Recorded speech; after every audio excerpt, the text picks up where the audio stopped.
Good morning बच्चों, नमस्ते। आज की रिवीजन की क्लास में हम सब मिलकर रिवीजन करने वाले हैं एक बहुत ही रोचक और आकर्षक घटक जिसका नाम है कहानी लेखन। कहानी एक ऐसा घटक है जो सभी बच्चों को, बच्चों के साथ साथ बड़ों को भी पढ़ना और सुनना दोनों ही बहुत पसंद है। तो कहानी लेखन करते कैसे हैं, अगर इसके मुद्दे हम समझ लें, इसके कुछ नियमों का हम समझ लें, तो आगे चलकर हम भी एक अच्छे कहानीकार या कहानी लिखने में समर्थ हो सकते हैं। और साथ ही हमारी जो परीक्षाएं हैं जिसमें हमें कहानी लेखन का एक प्रश्न आता है, उस प्रश्न की तैयारी भी हमारी हो जाएगी। तो आइए चलते हैं अपनी रिवीजन करने के लिए। हमारे आज के रिवीजन का घटक है जैसा कि कहानी लेखन।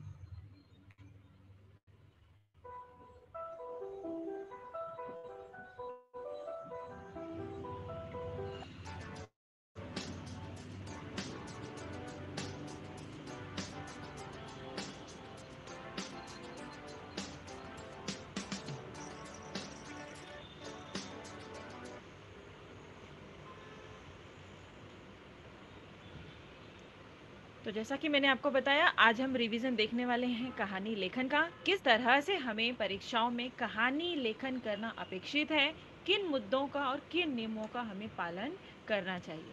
ये देखने के पहले सबसे पहले हमें समझना पड़ेगा कि असल में कहानी है क्या। कहानी क्यों सबको इतनी पसंद होती है, बच्चों से लेके बड़ों तक हर कोई क्यों कहानी पढ़ना या सुनना चाहता है। कहानी में ऐसी खास बात क्या है।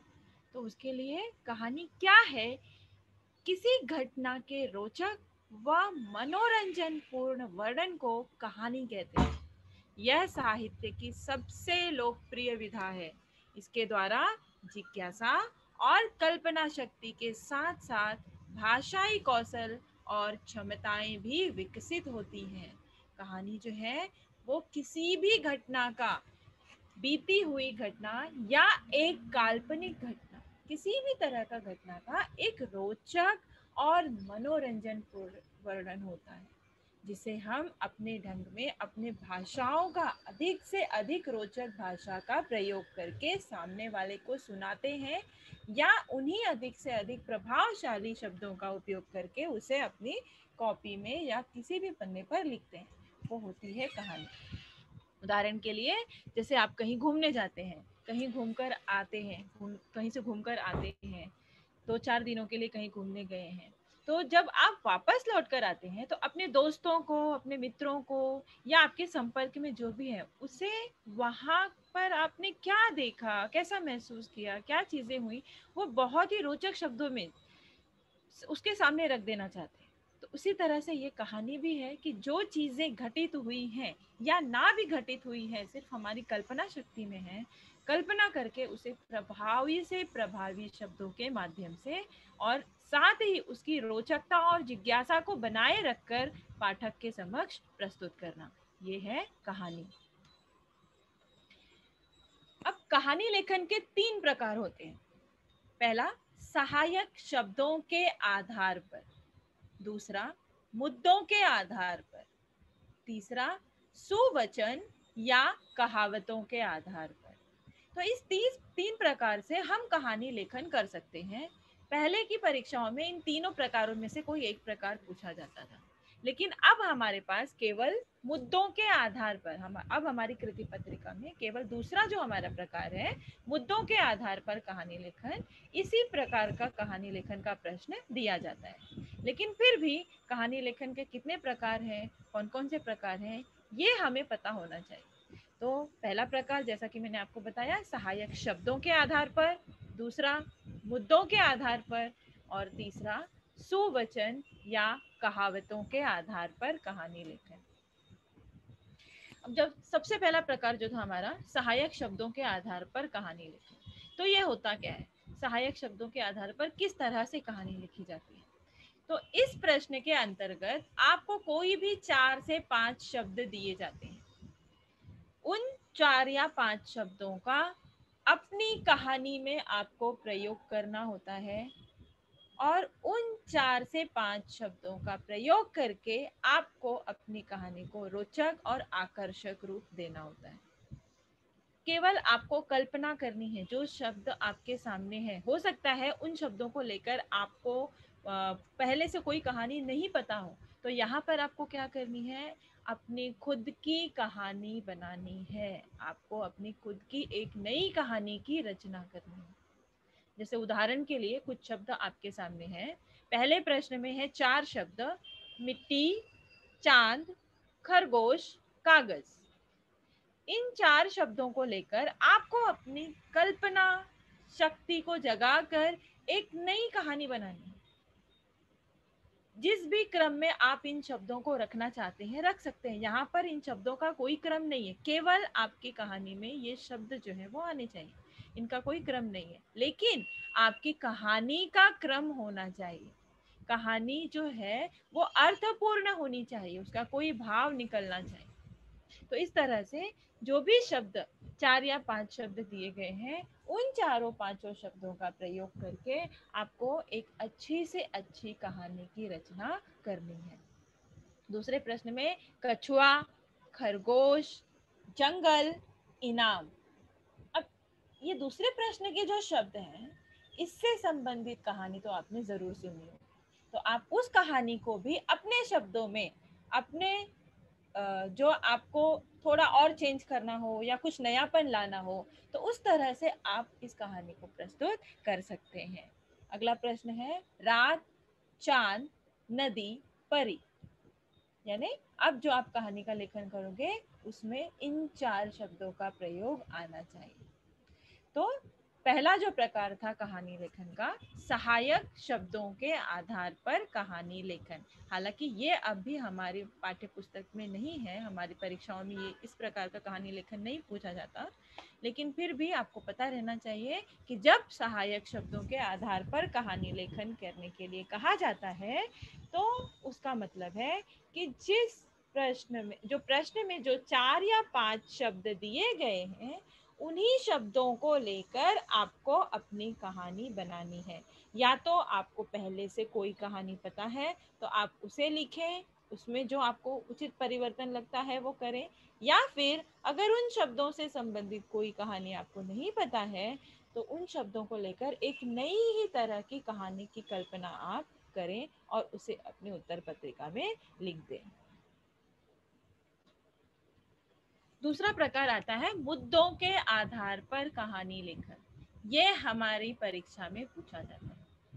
अभी की हमारी जो कृति पत्रिका है उसमें कहानी लेखन जो है वो इसी दूसरे प्रकार का होता है, मुद्दों के आधार पर कहानी लेखन। इस प्रकार में कुछ मुद्दे दिए गए होते हैं, उन मुद्दों को जोड़कर क्रम से आपको कहानी की रचना करनी होती है। सहायक शब्दों के आधार पर जब हमने कहानी लेखन किया तो वहां पर हमें शब्दों के क्रम की कोई बाधा, कोई बंधन नहीं था कि कौन सा शब्द हमें पहले उपयोग में लाना है, कौन सा शब्द बाद में। वहां पर हम कोई भी शब्द आगे पीछे कर सकते हैं। लेकिन मुद्दों के आधार पर जब हम कहानी लेखन करने जाते हैं तो यहाँ पर दिए गए मुद्दे जिस क्रम में हैं उसी क्रम का उपयोग करके हमें कहानी लेखन करना पड़ता है। तो यहाँ मुद्दों के आधार पर कहानी लेखन में एक बंधन है कि मुद्दे जिस क्रम में दिए गए हैं उसी क्रम में उनका उपयोग करके मुझे कहानी लेखन करना है। तो यहाँ पर जैसे उदाहरण के लिए आपके सामने एक मुद्दे दिए गए हैं कि मुद्दों के आधार पर कहानी लेखन कीजिए। इसके मुद्दे हैं: एक हंस और एक कौवे में मित्रता, हंस का कौवे के साथ उड़ते जाना, कौवे का दधी पात्र लेकर जाने वाले ग्वाले को देखना, ललचाना, कौवे का दही खाने का आग्रह, हंस का इनकार, कौवे का घसीट कर ले जाना, कौवे का चोंच नचा नचा कर दही खाना, हंस का बिल्कुल ना खाना, आहट पाकर कौवे का उड़ जाना, हंस का पकड़ा जाना, परिणाम, शीर्षक। तो इस तरह से मुद्दे जो हैं वो आपकी प्रश्न पत्र में या कृति पत्रिका में दिए हुए होते हैं। मुद्दे आप एक बार जब पढ़ोगे तो आपको खुद ब खुद पूरी कहानी जो है वो आपके मस्तिष्क में आ जाती है। कुछ समझ में आ जाता है कि कहानी किस विषय से संबंधित है। तो उस मुद्दे के साथ में आपको कुछ अपने शब्द जोड़कर इस कहानी को पूरा करना है। कम से कम 80 से 100 शब्द जो है वो इसमें होने चाहिए। तीसरा प्रकार आता है सुवचन या कहावत के आधार पर कहानी लेखन। इस प्रकार के कहानी लेखन में कुछ सुवचन या कुछ कहावतें दी गई होती हैं। उन कहावतों के आधार पर हमें कोई कहानी लिखनी होती है। जैसे पढ़ेगी बेटी तो सुखी होगा परिवार। अब ये एक सुवचन है। इस सुवचन पर यानी जिस कहानी के माध्यम से ये सुवचन सार्थक हो उस तरह की कहानी का लेखन यहाँ पर आपको करना है। दूसरा है जैसी करनी वैसी भरनी। परहित सरिस धर्म नहीं भाई, यानी परोपकार से बड़ा कोई दूसरा धर्म नहीं है। तो इस तरह से सुवचन या कहावतों के आधार पर जो कहानी लेखन करने होते हैं उसमें कुछ सुवचन या कुछ कहावत दी गई होती हैं।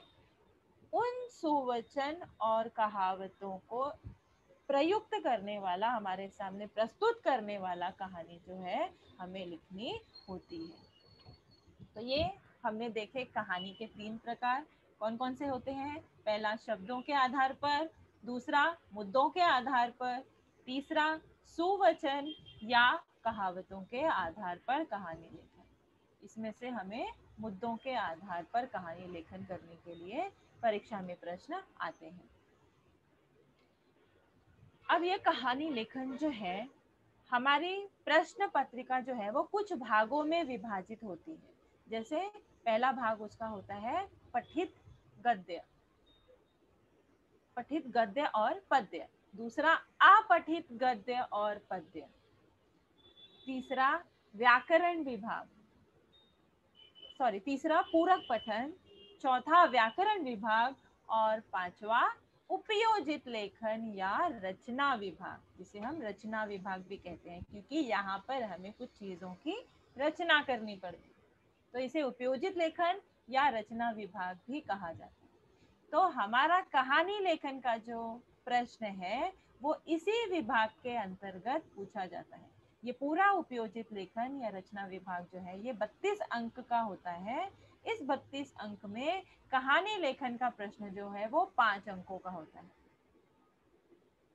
पिछली क्लास में मैंने आपको निबंध लेखन पढ़ाया था, वो भी इसी उपयोजित लेखन या रचना विभाग के अंतर्गत वो प्रश्न होता है। तो 5 अंकों के लिए निबंध लेखन, उसी तरह से कहानी लेखन 5 अंकों के लिए। प्रश्न क्रमांक 5A के तीसरे प्रश्न में मुद्दों के आधार पर एक कहानी लिखने के लिए पूछी जाती है। यानी क्वेश्चन पेपर में आपका प्रश्न क्रमांक 5 यानी 5वां विभाग का जो तीसरा प्रश्न है उसमें इस कहानी लेखन का प्रश्न होता है। कहानी लेखन के मुद्दे कृति पत्रिका में ही दिए गए होंगे। दिए गए मुद्दों का कहानी में प्रयोग होना आवश्यक है। ये ध्यान में रखने वाली बात है। कई बार बच्चे जो है कहानी लेखन करना है यानी खुद से कोई भी कहानी लिख कर आते हैं, तो ये यहाँ पर आपके नंबर कट जाएंगे क्योंकि आपका उत्तर पूरा का पूरा गलत हो जाएगा। हालांकि कहानी लेखन का कोई सही उत्तर नहीं होता, यह आपकी कल्पना शक्ति है। लेकिन कब? जब आपने दिए गए मुद्दों का सही प्रयोग किया हो। आपकी कृति पत्रिका में मुद्दे, कहानी के लिखने के लिए जिन मुद्दों की आवश्यकता है वो मुद्दे पहले से ही कृति पत्रिका में दिए गए होंगे। उन्हीं मुद्दों का उपयोग करके आपको अपनी कहानी लिखनी है। आपकी कहानी में वो सारे के सारे मुद्दे आने ही चाहिए। और इस कहानी लेखन के लिए आपको मिलते हैं 5 अंक। अगर आप इस कहानी को अच्छे से पूरी रोचक और आकर्षक शब्दों का प्रयोग करके, विराम चिन्हों का प्रयोग करके, वर्तनी का ध्यान रखकर आप लिखते हैं तो आपको इसके लिए मिलते हैं 5 नंबर।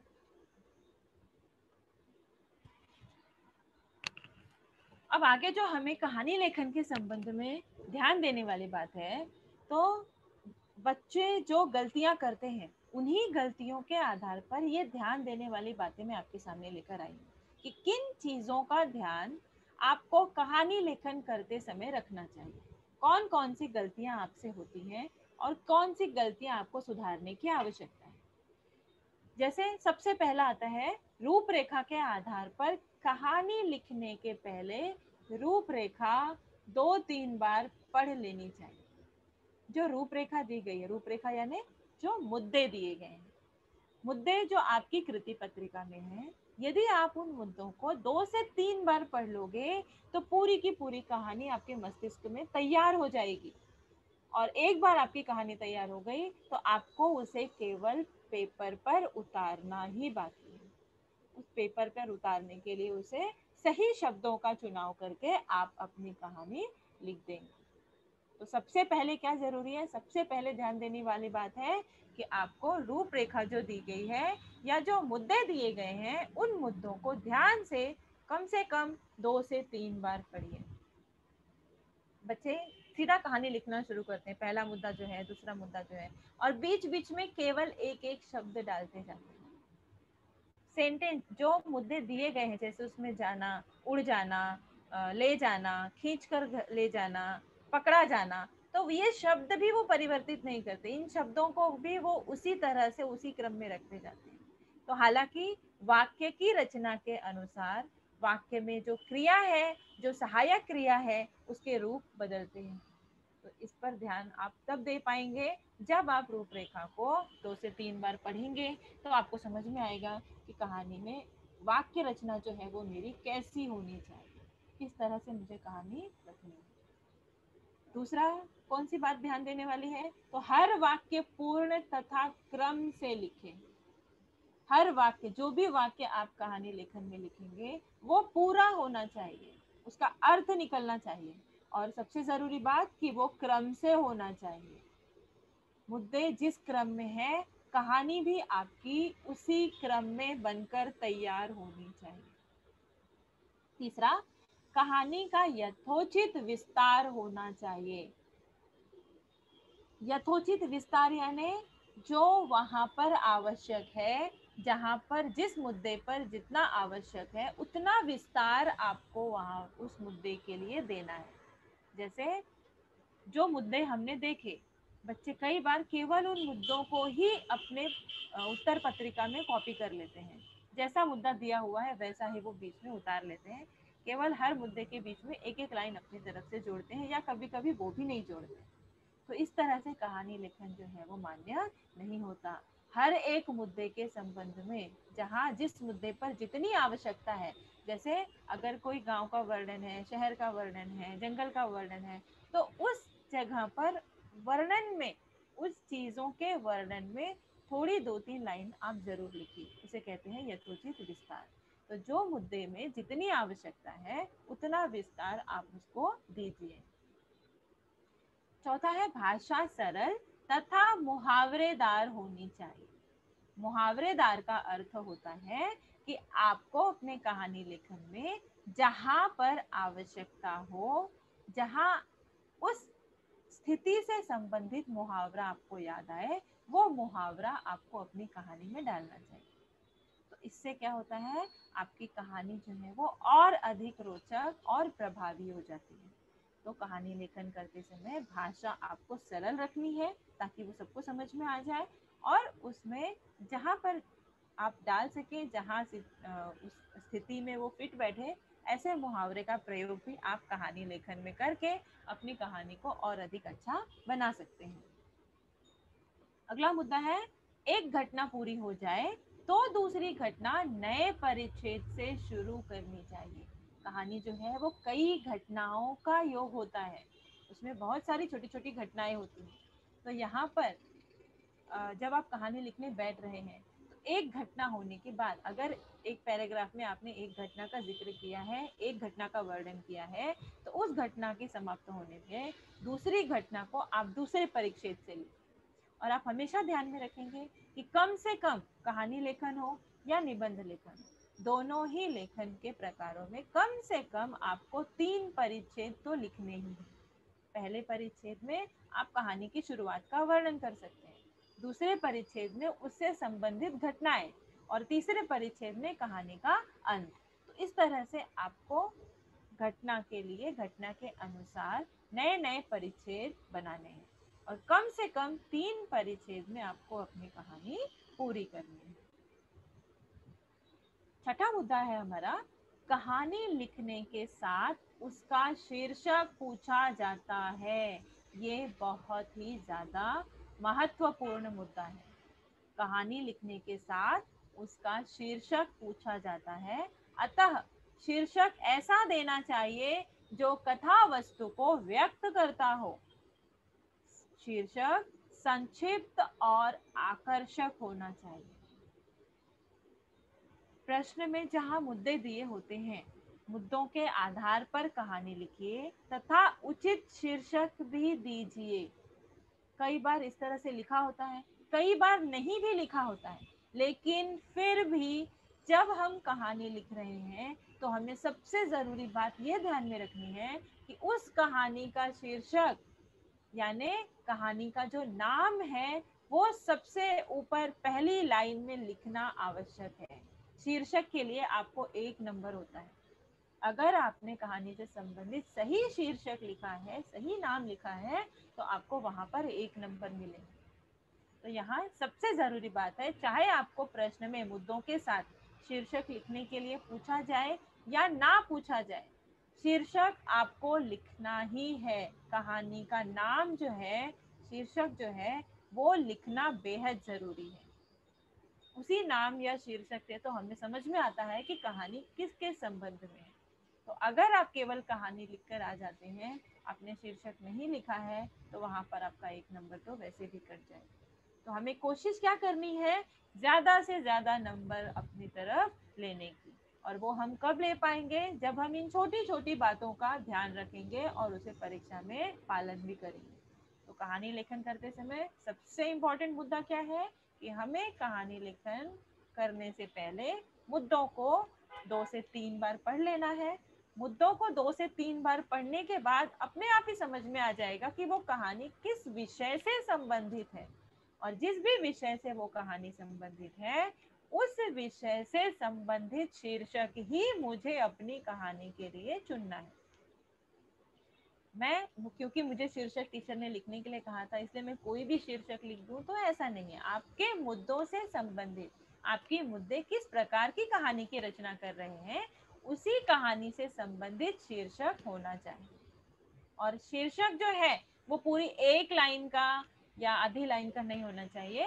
शीर्षक छोटे से छोटा और आकर्षक होना चाहिए कि जब हम उस शीर्षक को पढ़ें या उस नाम को पढ़ें तो तुरंत समझ में आ जाए कि कहानी का विषय जो है वो क्या है। सातवां, कहानी से क्या सीख मिलती है यह भी पूछा जाता है। अतः ध्यान से कहानी पढ़ने पर सीख का पता चल जाता है। ये दूसरा बहुत ज्यादा महत्वपूर्ण मुद्दा है कि कहानी से जो सीख मिलती है, कहानी के अंत में हमें वो भी लिखना अति आवश्यक है। जो कहानी हमने बनाई या मुद्दों के आधार पर जो कहानी हमने बनाई, उस बनाई हुई कहानी से हमें सीख क्या मिलती है। हर एक कहानी जो है वो हमें एक नई सीख देती है।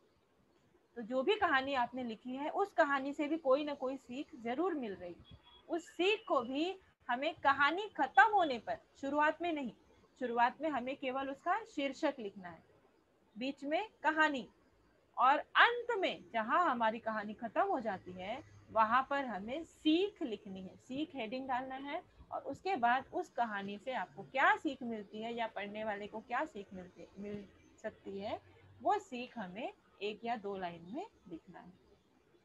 और ये सीख भी आपको कहाँ से पता चलेगी, जब आप मुद्दे पढ़ोगे।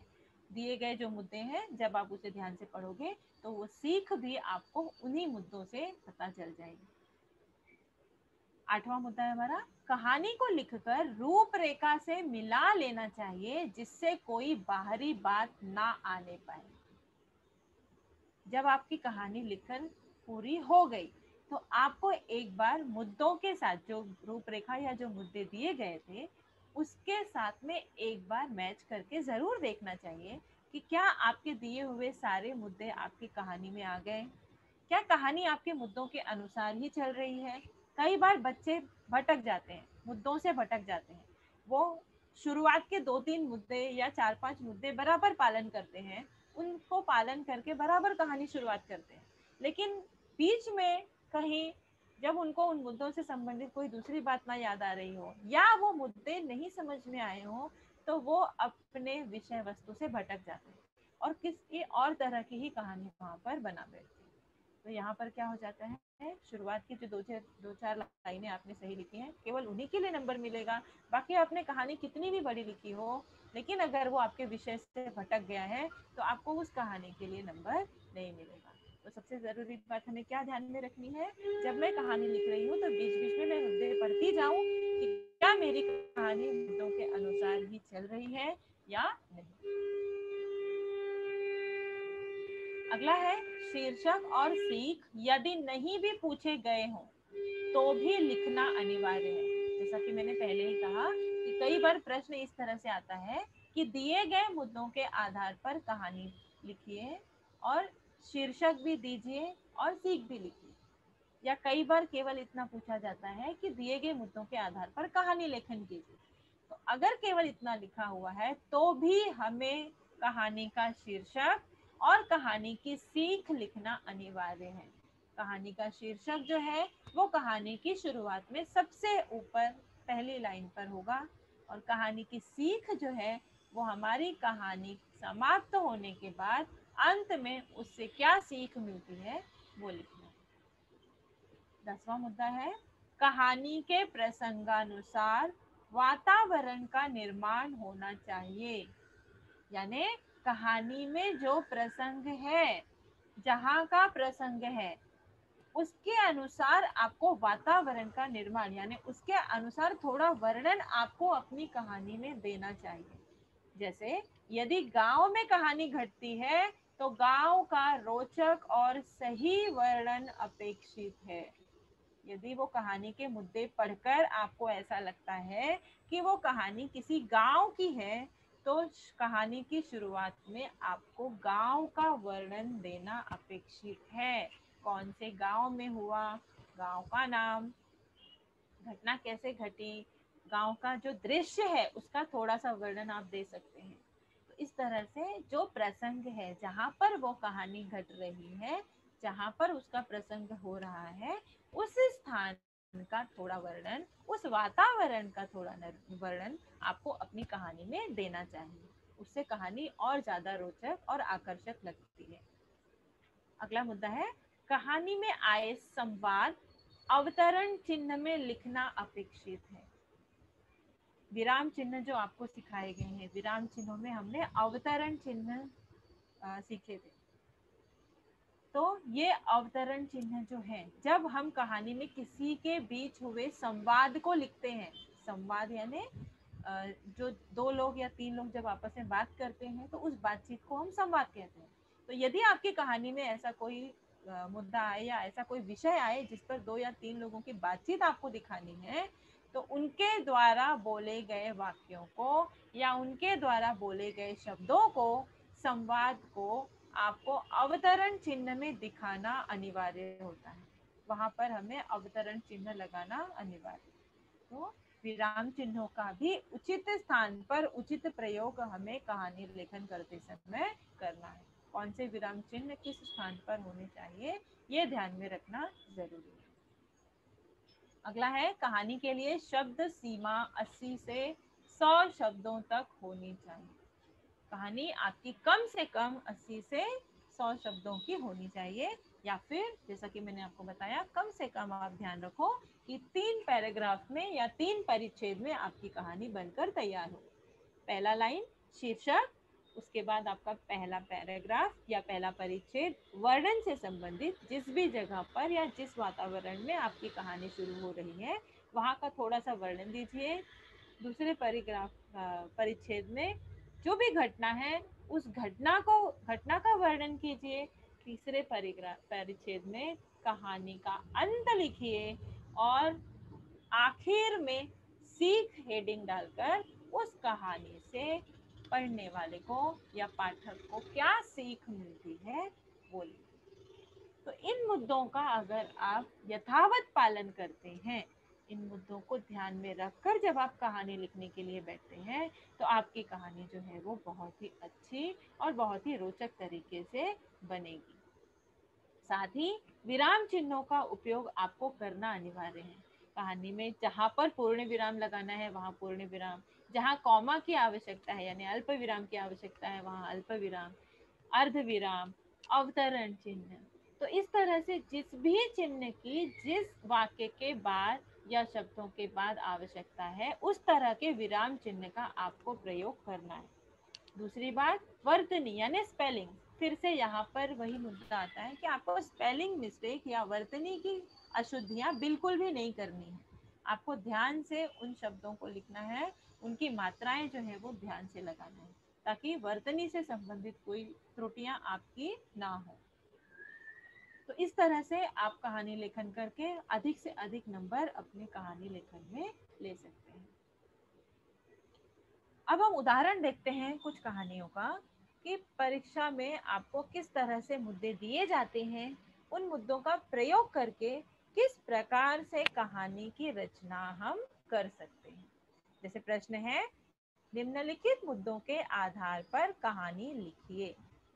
मुद्दे हैं, शरारती चरवाहा, झूठ बोलने की आदत, चिल्लाना कि शेर आया, किसानों का दौड़ कर आना, चरवाहे द्वारा किसानों का मजाक उड़ाना, 3-4 बार ऐसे ही करना, सचमुच का शेर आ जाना, मदद के लिए कोई नहीं आना। ठीक है, ये मुद्दे हमने पढ़े। अब मुद्दे को पढ़ने के बाद हमें समझ में आ गया है कि ये कहानी कौन सी है, किस प्रकार की ये कहानी है। इस कहानी को हमने सुन भी रखा है कई बार, लिख भी चुके हैं कई बार। कई बार हमारे सामने ऐसे मुद्दे आते हैं जिसके बारे में हमने कोई भी कहानी नहीं सुनी होती है। वो मुद्दे बिल्कुल अलग होते हैं, बिल्कुल नए होते हैं, उसके बारे में हमें कोई कहानी नहीं पता होती। तो यहाँ पर हमारा काम क्या है, क्योंकि ये प्रश्न रचना विभाग का है, नाम ही इस विभाग का रचना विभाग है, यहाँ हमें क्या करनी है, रचना करनी है। यदि मैंने उन मुद्दों से संबंधित कोई भी कहानी पूर्व में नहीं सुनी है तो उन मुद्दों का प्रयोग करके मुझे अपनी एक खुद की अच्छी से अच्छी कहानी तैयार करनी है। फिलहाल हमारे सामने जो मुद्दे हैं, हमने जो मुद्दे पढ़े, इस मुद्दे से संबंधित कहानी हमने सुन रखी है, हमें है इस कहानी के बारे में। तो ये कहानी लिखना हमारे लिए और भी सरल है। सिर्फ ध्यान किस चीज का देना है, शीर्षक, हमारी कहानी के 3 परिच्छेद, उन परिच्छेदों में यथावत सारी घटनाओं का क्रम, वर्तनी का उचित प्रयोग, विराम चिन्हों का उचित प्रयोग, मुहावरों का उपयोग अगर हम कर सकें, और अंत में हमारी कहानी की सीख। इन मुद्दों के आधार पर मेरी एक बहुत ही अच्छी कहानी तैयार हो जाएगी। जैसे यहाँ पर मैंने इस मुद्दे के लिए, जो मुद्दे हमने पढ़े, शरारती चरवाहा का जो मुद्दा हमने पढ़ा, उस मुद्दे के लिए मैंने अपनी कहानी का शीर्षक डाला है, झूठ का परिणाम। क्योंकि अगर आप इसे पढ़ोगे तो मुद्दे को पढ़ने के बाद यही समझ में आता है कि इसमें झूठ का उपयोग किया गया है। इस कहानी का जो सारांश है वो झूठ से संबंधित है, इसलिए मैंने अपनी कहानी का शीर्षक रखा है झूठ का परिणाम। अब कहानी कैसे शुरू होती है, तो क्योंकि मुद्दे में क्या दिया है, शरारती चरवाहा। ठीक है, अब चरवाहा हमें कहाँ मिलेगा, तो चरवाहा किसी न किसी गांव में ही मिलेगा, क्योंकि चरवाहे यानी चरवाहा का अर्थ होता है भेड़ बकरियों को चराने वाला। तो भेड़ बकरियां कहाँ चराई जाती हैं, गांव में। तो ये किसका वर्णन हो सकता है यहाँ पर, गांव का। इसलिए मुझे सबसे पहले अपने गांव का वर्णन यहाँ करना पड़ेगा। चरवाहा जो है वो गांव का है। तो यहाँ पर मैंने शुरुआत कैसे की, लखनपुर नामक गांव में राजू नाम का एक शरारती चरवाहा रहता था। वह भेड़ बकरी चराने का काम करता था। उसे झूठ बोलने की आदत थी। एक दिन वह भेड़ बकरी चरा रहा था। उसी समय अचानक उसके मन में एक शरारत करने का विचार आया। वह पेड़ पर चढ़कर चिल्लाने लगा, शेर आया मुझे बचाओ। आसपास के खेतों में काम करने वाले किसान दौड़ते हुए उसे बचाने के लिए आए। वे इधर उधर देखने लगे, उन्हें कहीं भी शेर नजर नहीं आया। उन्हें इस तरह अचंभित देख पेड़ पर बैठा राजू जोर जोर से हंसने लगा। किसान अपना सा मुंह लिए चले गए। अब यहाँ पर ये मुहावरा है, अपना सा मुंह लेना। अपना सा मुंह लेना यानी मुंह बनाकर या दुखी होकर। तो ये यहाँ पर एक मुहावरे का प्रयोग भी हुआ है। किसान अपना सा मुंह लिए चले गए। कुछ दिन के बाद फिर राजू ने यह शरारत दोबारा की। किसान फिर आए और दुखी होकर चले गए।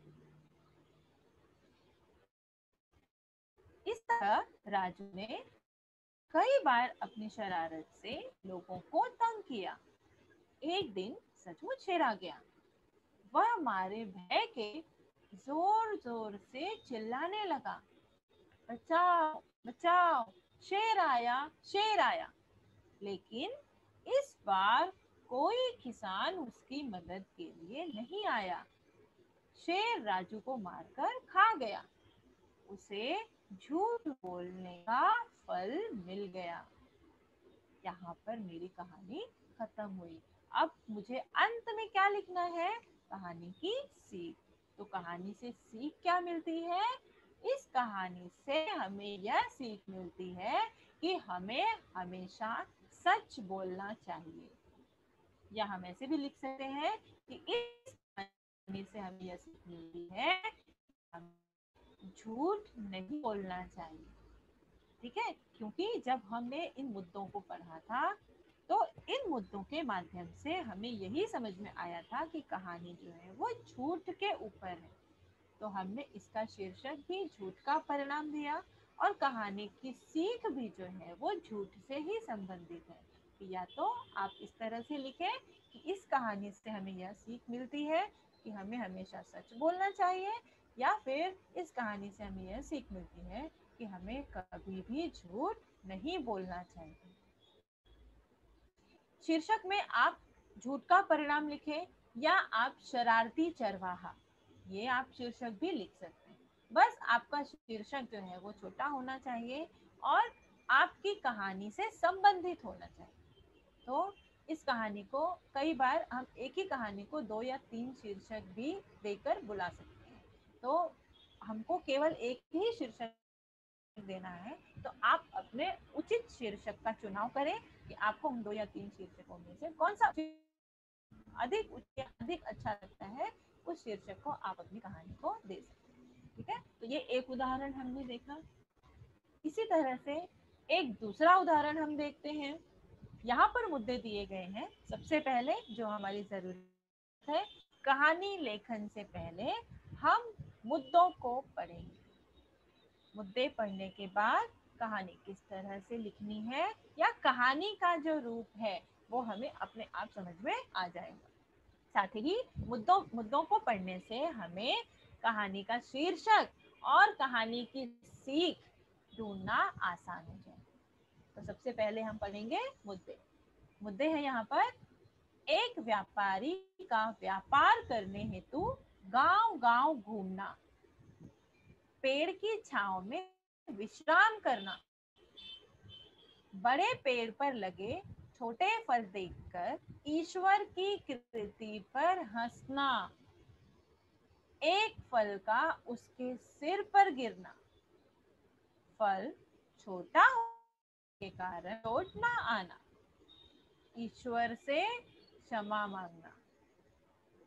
अब ये हमारे सामने कहानी के मुद्दे हैं। इन कहानी के मुद्दों को पढ़कर कुछ बातें हमारी समझ में आ गई। जैसे कहानी का दृश्य जो है वो गांव का है। ये फिर से एक कहानी है जो गांव से संबंधित है, तो मुझे कहानी में गांव का वर्णन करना है। दूसरी चीज कि यहाँ पर जो व्यक्ति कहानी में जो व्यक्ति पेड़ के नीचे विश्राम करने बैठा है, शायद उसे ईश्वर की कृति पर यानी ईश्वर की रचना पर कुछ संदेह है। इसीलिए बड़े पेड़ पर लगे छोटे फल को देखकर ये जो है बड़े पेड़ पर लगे छोटे फल देखकर ईश्वर की कृति पर हंसना। इस वाक्य से, इस मुद्दे से हमें समझ में आता है कि ये व्यक्ति जो है वो ईश्वर की रचना के प्रति संतुष्ट नहीं है, वो ईश्वर का मजाक बना रहा है। किस विषय में? कि बड़े पेड़ पर छोटा फल कैसे लगा हुआ है, और तभी एक फल का उसके सिर पर गिरना और फल छोटा होने के कारण चोट ना आना। में लिखा है ईश्वर से क्षमा मांगना, यानी अंत कहानी के अंत में व्यक्ति को अपनी गलती का एहसास हो गया। अब क्या गलती है, कैसे उसका एहसास हुआ, ये लिखने की जिम्मेदारी हमारी है। हमारी समझ में आ गया कहानी का मूल उद्देश्य क्या है, कौन सा मैसेज या कौन सा संदेश हमें पाठकों को देना है, ये हमने मुद्दों को पढ़कर समझ लिया। अब हम की रचना करेंगे। तो सबसे पहले हमारी कहानी का शीर्षक, कहानी का शीर्षक में हमने क्या लिखा है, ईश्वर की कृति या ईश्वर की रचना, ऐसा भी आप लिख सकते हैं। अब हमारी कहानी शुरू होती है। तो कहानी में व्यक्ति के लिए क्या शब्द इस्तेमाल किया था, व्यापार का। वो व्यापार करता था गांव गांव घूमकर। तो गांव गांव घूमकर व्यापार करने वाला व्यक्ति जो है वो क्या कहलाता है, व्यापारी। तो यहाँ पर हमने उस व्यक्ति के लिए प्रयोग किया है शब्द व्यापारी। एक व्यापारी कई सालों से गांव गांव घूमकर व्यापार करता था।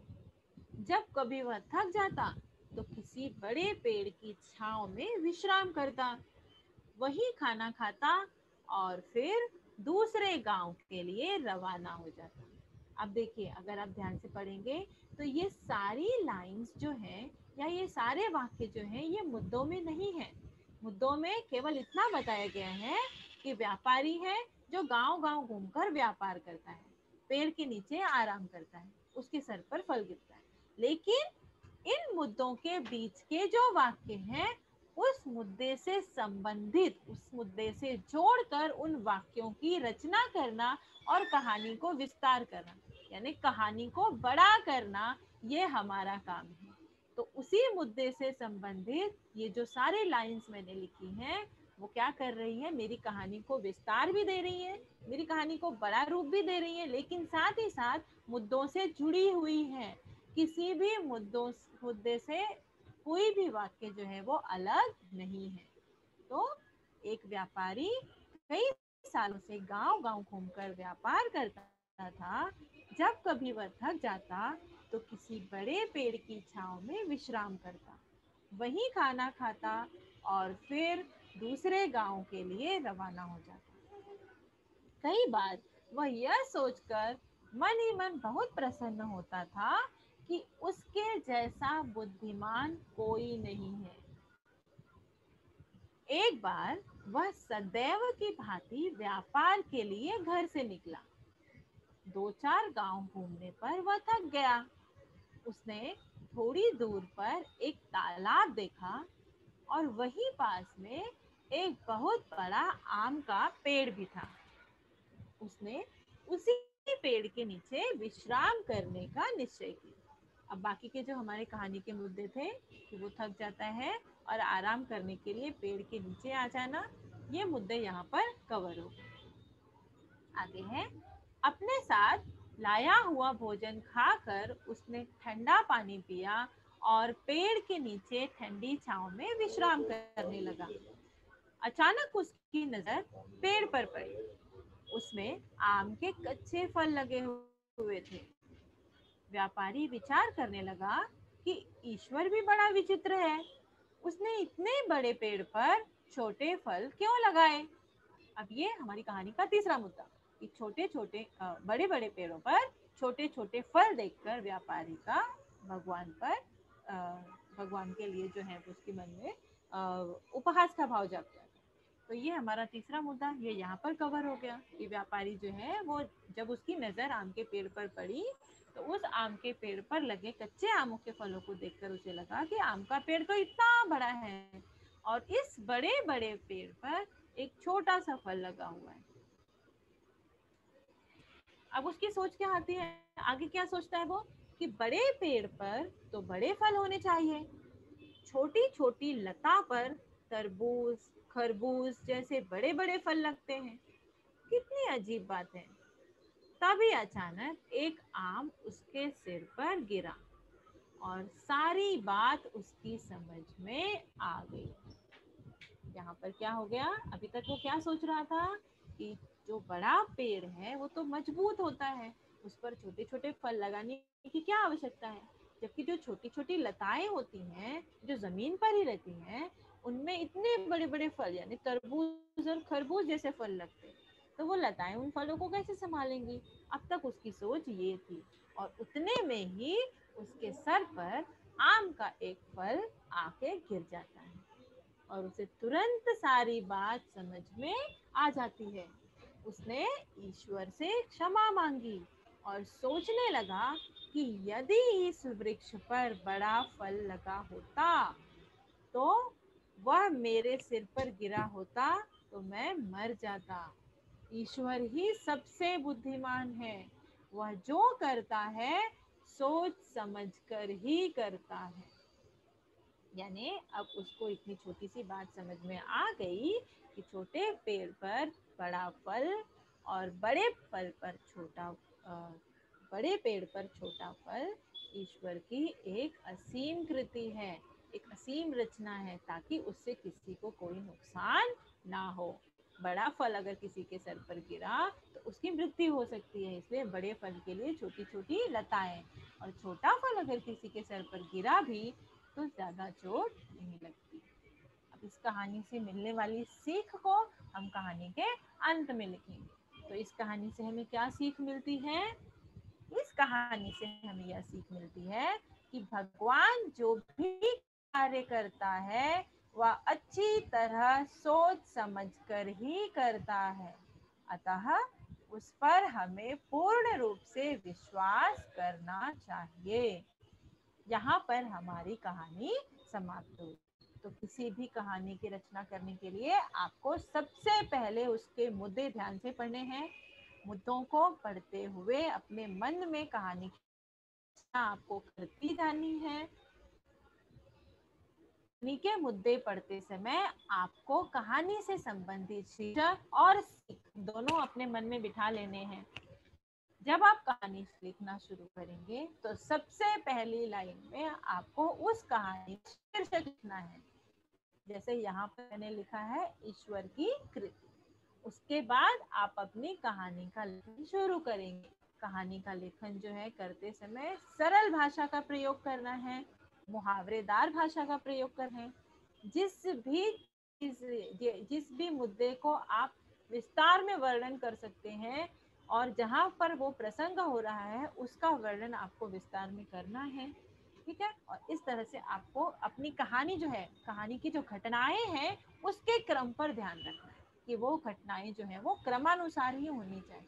पहले कौन सी घटना घटनी चाहिए, उसके बाद कौन सी घटना घटनी चाहिए। इस तरह से कहानी की घटना का जो क्रम है उसे आपको ध्यान में रखना है और अंत में कहानी से मिलने वाली सीख हमें लिखनी है। इस तरह से यदि आप कहानी लिखेंगे तो आपको आपकी कहानी लेखन में अच्छे से अच्छे नंबर मिलेंगे और इन्हीं सारे मुद्दों का पालन करके आप भविष्य में अच्छे कहानीकार भी बन सकते हैं। तो यहाँ पर हमारी कहानी लेखन का रिवीजन खत्म होता है। उम्मीद करती हूँ आपको सारे मुद्दे अच्छे से समझ में आए होंगे।